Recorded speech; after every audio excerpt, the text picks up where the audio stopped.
Welcome, everybody, to Chat Sports. I'm Brian Sampson. We're going to kick off today's segment with some NBA action.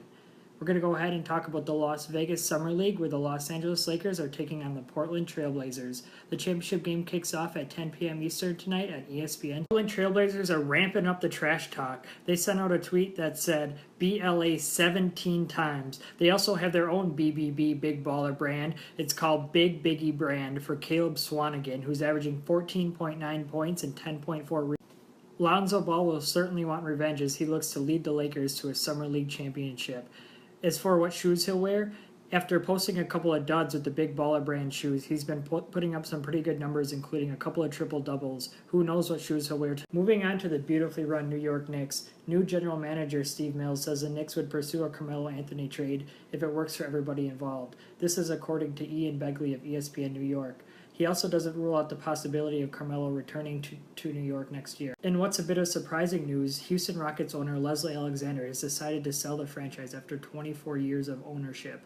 This really shocks everybody as the Knicks have been aggressive in pursuing players this offseason and were successful in acquiring Chris Paul from the Clippers. Continuing with the Houston Rockets, sources have told ESPN that the Rockets have agreed to a veteran minimum deal with Luke Richard Mbah a Moute, the Prince. Mbah a Moute is a great lockdown defender, however, he does not fit the Rockets' outside shooting. Moving on to Major League Baseball, the New York Yankees starting pitcher Michael Pineda has agreed to have Tommy John surgery. Pineda was acquired in the trade with the Seattle Mariners a couple of years ago in exchange for Robinson Cano. He originally hurt his arm last Friday, and so this will put him out for at least. The Chicago Cubs may have found their ace pitcher after all. After trading for Jose Quintana from the Chicago White Sox, Quintana struck out 12 batters in his debut for the Cubs on Sunday. Chicago now sits 4.5 games behind the Milwaukee Brewers in the NL Central. Moving on to the National League East, Ryan Zimmerman made history with the Washington Nationals yesterday as he hit his 235th home run of his Nationals career. This moves him atop of their home run list ahead of Vladimir Guerrero, the legend from the Expos. It's official, Le'Veon Bell is now the NFL's highest paid running back. Him and the Pittsburgh Steelers were unable to come to an agreement after the Steelers originally tagged him with their franchise tender this offseason. The deadline came and went yesterday as midnight struck.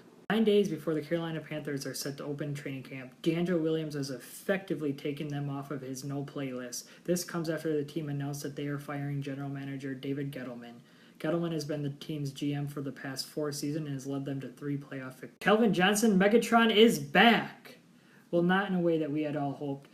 Detroit Lions team president Rod Wood has officially invited Calvin Johnson back to training camp this year, this time in more of an observation role instead of a player's role.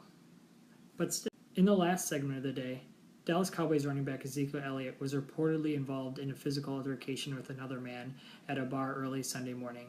This comes after a 2016 domestic violence allegation that the league is still investigating. They'll look into this. Well, thank you, everybody, for tuning in to today's segment of Chat Sports. It was great talking business with you. Can't wait to see you guys back tomorrow for another round of Chatting Sports. I'm Brian Sampson signing out. Bing, bang, boom.